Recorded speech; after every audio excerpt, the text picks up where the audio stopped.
Hello everyone, good morning all of you. Welcome to maths वाला by Ranjeet Verma. चलिए sir, आज हम बेसिकली बात करेंगे एक्सरसाइज 6.2 के क्वेश्चन नंबर 4 से। प्रीवियस वीडियो में आप सभी लोगों ने देखा होगा कि हमने जो है उसमें कवर किया था आपका 6.2 के क्वेश्चन 1, 2 एंड 3। अब इसमें बेसिकली हम शुरू करेंगे क्वेश्चन नंबर, बेसिकली जो है आप ध्यान से देखें, 4 नंबर क्वेश्चन बोर्ड पर है। तो चलिए सर शुरू करते हैं, टाइम बिना बर्बाद की, ध्यान से समझिएगा। सर इन फिगर आपको दिया गया है कि जो DE है वो पैरेलल है आपका AC के, DE पैरेलल AC। दूसरा आपको ये कहा गया कि जो DF है वो पैरेलल है आपके AE के। तो prove that BF equal upon FE, that means आपका BF अपॉन FE जो है इक्वल टू होगा BE अपॉन जो है EC के। तो चलिए सर ये चीज़ कैसे करेंगे, तो ध्यान से देखिएगा। DE पैरेलल AC की बात की जा रही है, तो DE जो है पैरेलल है AC का, इसका मतलब BC ABC ट्रायंगल आप टेक करेंगे।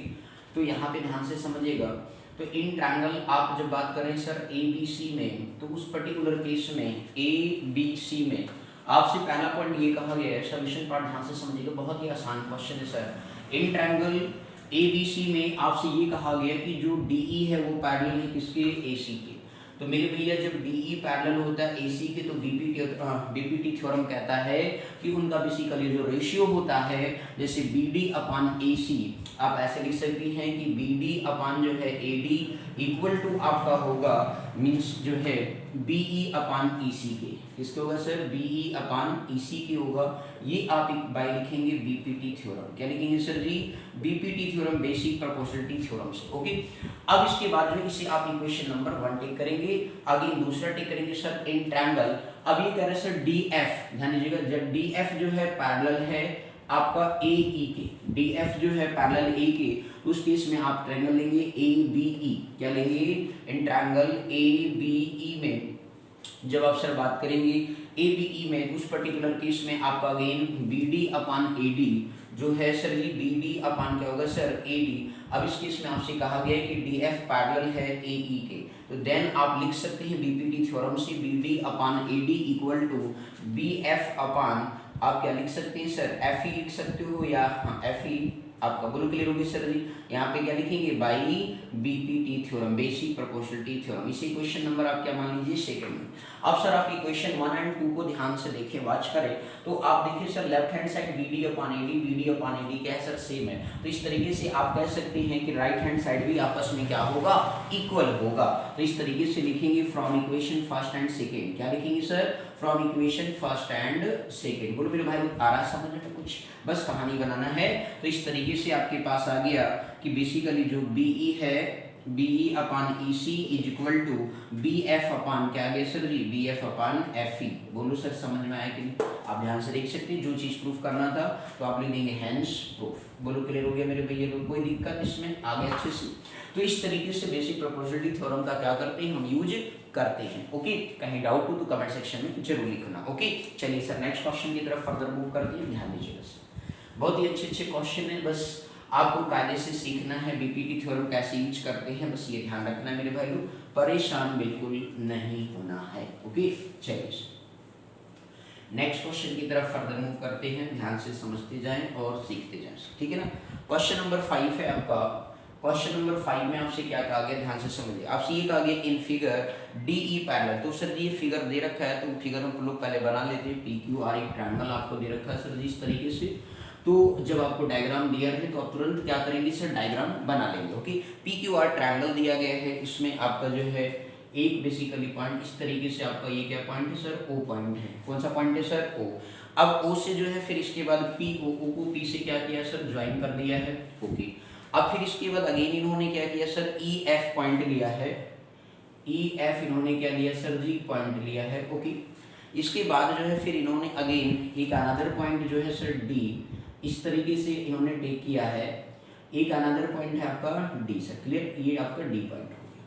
अब बोलिए समझ में इतना आगे, अब सर ये डायग्राम आपका क्लियर हो गया, ठीक। अब इनके जो गिवन डेटा है वो लिखते हैं सर जी। ये इन्होंने डायग्राम दे रखा था सर जी, गिवन डेटा जो आपको दिया वो से लिखेंगे। लिखा हुआ है सर DE जो है पैरेलल है OQ के, DE जो है पैरेलल है किसकी सर, OQ के पैरेलल है। इसके बाद फिर इन्होंने कहा कि जो DF है वो पैरेलल है, एंड जो दे रखा है सर DF पैरेलल है सर जी ओ आर के, ठीक है ना सर, डी एफ पैरेलल है ओ आर के। तो इन्होंने कहा कि प्रूफ दैट करिए, तो हमें जो प्रूफ करना है वो लिख लेते हैं सर जी। क्या प्रूफ करना है sir? E F parallel Q R. क्या लिखना है सर? ई एफ पैरेलल क्या है सर जी? Q R. तो इस तरीके से हमें क्या है क्वेश्चन में, देखिए सर पिक्चर दिया है और इसके बाद ये डेटा दिया है, अब क्या करना वो हमने लिख लिया। अब हम वो चीज क्या करते हैं, उस अप्रोच को शुरू करते हैं। कैसे करेंगे ध्यान से देखिए। तो सॉल्यूशन पार्ट में आ जाइए सर जी, ध्यान से प्रूफ दैट के क्वेश्चन बहुत ही बारीकी से करने होते हैं, बिल्कुल बिना परेशान में। देखिए सर आपको इन्होंने कहा कि डीई पैरेलल ओ क्यू, ध्यान दीजिए सर डीई कहाँ है पहले ये देखिए सर, डीई जो है पैरेलल है ओ क्यू के, देखिए सर है पैरेलल। तो इसका मतलब आप यहाँ पे ये सोचेंगे कि कौन सा ट्रायंगल टेक करें। अब इन्होंने कहा कि सर डीई जो है पैरेलल है ओ क्यू के, तो मेरे भाई ये कौन सा ट्रायंगल आ रहा है? पी ओ क्यू में आ रहा है ना भाई, क्या आ रहा है? पी ओ क्यू में ये बातें आ रही है। तो आप लिखेंगे in triangle P O Q में आपसे ये कहा गया कि मेरे भैया डीई जो है पैरेलल है ओ क्यू के, डीई जो है पैरेलल है ओ क्यू के, है या नहीं मेरे भाई? ठीक। अब इस तरीके से बीपीटी थ्योरम से क्या हो जाएगा? पीई अपॉन ई क्यू, क्या हो जाएगा सर जी? पीई अपॉन आप लिख सकते हो E Q is equal to PE upon क्या लिख सकते हैं? ई क्यू, और फिर इसके बाद इधर आप लिख सकते हैं पीडी अपॉन ओडी। क्या लिख सकते हैं? पीडी अपॉन क्या लिख सकते हैं? ओडी। किस थ्योरी से सर? बाय बीपीटी थ्योरम से। बोलो सर क्लियर हो गया कि नहीं? बेसिक प्रोपोर्शनलिटी थ्योरम क्लियर है ना भाई? पीडी अपॉन क्या हो जाएगा सर? ओडी हो जाएगा। ओके अब चलिए सर, तो इसी क्वेश्चन वन आपने मान लिया। अब अगला देखिए इन ट्रायंगल। दूसरा कह रहे सर डीएफ जो है पैरेलल है ओ आर के, डीएफ जो है पैरेलल ओ आर के, तो उस पर्टिकुलर केस में कौन से ट्रायंगल में बन रहा है? पी ओ आर में बन रहा है। तो इन ट्रायंगल क्या लिखेंगे सर? पी ओ आर लिख देंगे, और फिर इस तरीके से जो है आप यहाँ पे क्या लिखेंगे? पी एफ, क्या लिखेंगे sir? P F upon F R is equal to आप लिखेंगे पी डी अपॉन क्या लिखेंगे सर? ओडी। अब पी डी अपॉन आपने ओडी लिखा, तो अब ये कौन सी थ्योरम से भी हो गया? बाय बीपीटी थ्योरम आपका हो गया सर जी। ये बीपीटी थ्योरम से आपने दोबारा ये बातें क्या की है सर? राइट डाउन कर लिया। अब यहाँ पे इक्वेशन 1 और 2 को दोबारा आप देखें तो आपका पीडी अपॉन ओडी और PD upon OD that means right hand side आपका क्या है सर? इक्वल है, तो लेफ्ट हैंड साइड भी क्या होगा? आपस में इक्वल होगा। तो आप इस तरीके से लिखेंगे from equation first and second. क्या लिखेंगे sir ji? From equation first and second से जब आप लिखेंगे तो उस पर्टिकुलर केस में आपका क्या बन जाएगा sir? PD upon E Q is equal to आपका बनेगा sir ji P F upon F R बनेगा सर। पी एफ अपॉन क्या बनेगा सर? एफ आर बनेगा। बोलो सर क्लियर है या नहीं? अब मेरे भाई करस्पॉन्डिंग साइड का रेशियो क्या हो गया सर? मतलब एक तरीके सॉरी करस्पॉन्डिंग साइड सर, तो पी अपॉन क्या हो गया सर? पी। अभी देखिए जरा कि सर पी का सर ये पीई अपॉन क्या है सर? ई क्यू आ रहा है, और पी एफ अपॉन क्या है सर? एफ आर आ रहा है। तो सर जी एक बात बताओ, जैसे आप बीपीटी थ्योरम से उनके क्या करते हैं सर? रेशियो को सेम करते हैं, तो लाइन क्या होता है सर जी? देखिए लाइन आपका क्या होगा?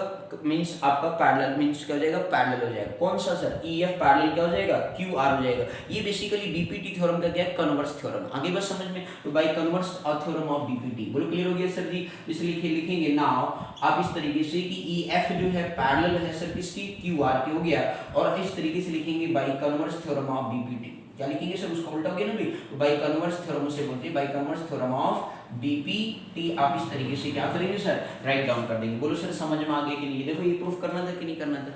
क्लियर है? तो आपको ये बेसिकली रेशियो में पैरेलल लिया हो तो आप इस तरीके से लिख सकते हो, और जब बेसिकली आपका क्या है रेशियो में है तो आप पैरेलल लिख सकते हैं। ओके, तो वही उसका क्या हो गया? कन्वर्स थ्योरम बना देंगे। Any doubt? तो ये था क्वेश्चन नंबर 5। कहीं पर कठिन लगा तो कमेंट सेक्शन में आप जरूर राइट डाउन करेंगे। ओके चलिए सर नेक्स्ट करते हैं क्वेश्चन नंबर 6। वो भी काफी अच्छा क्वेश्चन है, ध्यान से देखिएगा सर। ठीक है मेरे भाई लोग, आप बस कायदे से पर डे 2-2 3-3 क्वेश्चन सीखते चलें, और आपको आसान तरीके से एक्सरसाइज पूरी कंप्लीट सिखाएंगे। बारीकी से परेशान होने की जरूरत आपको नहीं है। ओके चलिए sir next question further move करते हैं, ध्यान से समझिएगा सर। क्वेश्चन नंबर आपका क्या है सर जी? 6 है, ध्यान से समझिएगा सर। क्वेश्चन नंबर 6 क्या कह रहा है कि ए सर देखिए इन्होंने फिर से कहा इन फिगर, तो फिगर मतलब पिक्चर आपको दे रखा है, तो सर इसलिए क्या करते हैं सर? पिक्चर पहले बना लेते हैं। तो पिक्चर इन्होंने दे रखा है sir ji P Q R, again further triangle इन्होंने दिया है पी क्यू आर, इन्होंने ट्रायंगल आपको दे रखा है सर। तो आप इसे बना लीजिए, पी क्यू आर बना लिया। अब इसके बाद फिर इसी में जो है इन्होंने क्या किया सर? इसका एक मीन्स अनदर फिर से ओ पॉइंट आपका है इस तरीके से ओ पॉइंट, और ओ को इन्होंने क्या किया सर? पी से ज्वाइन कर दिया, जैसे आपने प्रीवियस में ज्वाइन कर रखा था वैसे सेम इसमें भी पी इन्होंने ज्वाइन कर लिया। ठीक है ना? अब फिर इसके बाद अगेन इन्होंने कहा कि सर ए बी और AC, ध्यान दीजिएगा सर, एक अनदर AC पे पॉइंट है AB और दूसरा जो है सर AC। इस तरीके से कुछ पॉइंट आपको दिया गया है और फिर BA पॉइंट जहाँ पे मीट कर रहे हैं वो B और क्या है सर जी C है। तो थोड़ा सा डायग्राम और अच्छा करें जिससे डायग्राम क्लियर आए सर, ठीक है ना। तो ये थोड़ा सा समझिए, इस तरीके से ऐसे कर लो सर, थोड़ा पैरेलल देखना चाहिए मेरे भाई, रफली डायग्राम है जिसकी दिक्कत हो रही, ठीक है। तो ये आपको क्या बन गया सर, ABC ट्रायंगल बन गया, ठीक है। ये कुछ ऐसा डायग्राम आपको दे रखा, ओके। चलिए सर अब गिवन डेटा लिखते हैं इसका फटाक से। तो ये आपको डायग्राम दे रखा है, तो गिवन डेटा में क्या दे रखा है सर वो लिखेंगे, ध्यान से देखिए। इन्होंने कहा कि मेरे भाई A, B and C are points, A, B and C are क्या है सर पॉइंट्स है। और फिर इन्होंने कहा कि ऑन OP, ध्यान दीजिएगा सर, OP O से P, इसके बाद OP OQ एंड OR, ठीक है ना, रिस्पेक्टिवली सच दैट कि AB जो है पैरेलल है PQ के। ध्यान दीजिएगा सर, इन्होंने कहा कि AB जो है पैरेलल है PQ के। दूसरा चीज इन्होंने और दे रखा है सर, कहा है कि भैया AC जो है पैरेलल है PR के, एंड क्या दे रखा है सर, AC जो है पैरेलल है किसके, PR के है। तो आगे कहा भैया प्रूव करो कि BC जो होगा वो पैरेलल होगा QR के, BC जो होगा पैरेलल होगा। तो टू प्रूव करना प्रीवियस क्वेश्चन की तरह है, BC जो है पैरेलल होगा किसके, QR के होगा, ओके सर जी। तो ये क्वेश्चन हमें करना है, तो सर ध्यान से देखिए, बड़ा ही सिंपल सा क्वेश्चन है। चलिए सर ध्यान दीजिए, सॉल्यूशन देखिए इसका बहुत ही अच्छी तरीके से। आपको कहा गया सर AB, ध्यान दीजिएगा, AB पैरेलल PQ, तो ये कौन सा ट्रायंगल है सर, PORQ ट्रायंगल है या नहीं, पहले बताए है, तो ओके सर। तो आप लिखेंगे इन ट्रायंगल POQ में, ठीक है ना सर। POQ में जो बोला गया AB पैरेलल समथिंग, तो ये क्या होगा सर, OA अपान क्या होगा सर, OP। OA अपान क्या हो जाएगा सर जी, POQ ले रहे हो तो OP, OA अपान क्या हो गया सर जी, AP हो गया। और इधर आपका क्या हो जाएगा सर, OB अपान क्या हो जाएगा, OQ हो जाएगा सर। OB अपान क्या हो जाएगा सर, BQ आप लिख लो, कोई दिक्कत नहीं। इसे आप इक्वेशन नंबर क्या लिखेंगे, फर्स्ट लिखेंगे। देखिए सर POQ ले रहे हैं, तो इस केस में आपका क्या होगा सर, OA अपान AP, और इधर से OB अपान क्या होगा, BQ होगा या नहीं, होगा ना भाई। तो लिखेंगे by BPT theorem, basic proportionality theorem, okay. इसे इक्वेशन माना। अब दूसरा ट्रायंगल आप टेक करेंगे, इन ट्रायंगल AC कह रहा है पैरेलल है। अब AC जो है पैरेलल है, आपका दे रखा था AB पैरेलल PQ, ये भी लिख लो सर, नहीं नाराज हो जाओगे। AC पैरेलल क्या है सर, PR है, ठीक है ना मेरे भाई। तो AC जो पैरेलल है PR के, तो कौन सा ट्रायंगल टेक करेंगे, POR टेक करेंगे। तो इन ट्रायंगल लिखेंगे POR। अब मेरे भैया POR ट्रायंगल जब आप टेक करेंगे तो उस पर्टिकुलर केस में आप यहाँ पे देखिए सर क्या बनेगा, OA अपान क्या बनेगा, AP, और OC अपान क्या बनेगा, CR। बनेगा कि नहीं बनेगा ना सर। तो आप लिख लीजिए OA upon AP is equal to OC upon क्या लिखेंगे सर, CR। इसी लिखेंगे इक्वेशन नंबर सेकेंड। और ये किसके थ्रू हुआ, बाई BPT थ्योरम से, basic proportionality theorem, okay sir ji. अब यहाँ पे जो है सर ध्यान दीजिए, अब आप इस पिक्चर को देखिए सर, लेफ्ट हैंड साइड क्या है, फ्रॉम इक्वेशन फर्स्ट और सेकंड को वॉच करें तो लेफ्ट हैंड साइड क्या है सर, सेम है। तो राइट हैंड साइड भी क्या होगा सर, इस तरीके से सेम होगा। तो लिखेंगे from equation number first and second. तो जब इक्वेशन फर्स्ट एंड सेकंड से आप लिखेंगे तो उस पर्टिकुलर केस में आपके पास क्या आ गया सर, OB अपान क्या आ गया सर जी, BQ आ गया। और फिर इस तरीके से आपका क्या आ गया सर, OC अपान क्या आ गया सर, CR आ गया। अब देखो भाई, OC अपान क्या आ गया सर, CR। अब ध्यान से देखिए सर, इस पर्टिकुलर केस में जब आपने ये बात लिखा, देखिए सर OB अपान BQ, OC अपान क्या लिखा, CR। तो ये कौन सा ट्रायंगल आ रहा है सर, QOR आ रहा है। तो इनका इसका मतलब है QOQR में जो है आपका OB अपान BQ और OC अपान CR, तो ये कन्वर्स थ्योरम हो गया ना, BPT थ्योरम का क्या है, कन्वर्स थ्योरम हो गया। तो आप लिखेंगे नाउ, अब इस तरीके से आप लिख सकते हैं कि जो BC है वो पैरेलल होगा QR के by converse theorem of BPT। क्या लिखेंगे, by converse theorem of BPT आप लिख लीजिएगा sir, by converse theorem of BPT। Okay, clear हो गई सर जी। कोई दिक्कत इस समय कहीं क्वेश्चन में डाउट, तो इस तरीके के क्वेश्चन देख लो कितनी सिंपल तरीके से सर आते हैं, ठीक है ना। तो आप लोग कृपा करके ध्यान से बारीकी से क्वेश्चन को ऑब्जर्व करें, जो गिवन डेटा हो उसे अच्छी तरीके से लिखें और फिर क्वेश्चन के अप्रोच को स्टार्ट करें। देखिए कितनी आसान तरीके से क्वेश्चन के अप्रोच आपके बेसिकली सॉल्व हो जा रहे हैं। बस हम ट्रायंगल के नाम देखते हैं और इसके बाद BPT थ्योरम से बातें लिख दे रहे हैं। ओके सर, इससे ज़्यादा दिमाग खर्च करने की जरूरत नहीं है, बस हल एक आपको 2-3 क्वेश्चन एक्सेप्ट देते जाएंगे पर डे के वीडियो में। ओके, अच्छे से सीखिए, परेशान होने की जरूरत नहीं है ये बारीकी से, क्योंकि इसका जो वेटेज है सर 10 to 12 मार्क्स का है, तो इसलिए बहुत अच्छी तरीके से सीखेंगे इस एक्सरसाइजों को, जितने भी टोटल 5 या 6 एक्सरसाइज है। ठीक है, तो चलिए सर आज के लिए बस इतना ही था हमारे इस वीडियो में। ठीक है, नेक्स्ट वीडियो में आपसे दोबारा फिर से मिलेंगे। Thank you so much for watching this my video. Thank you.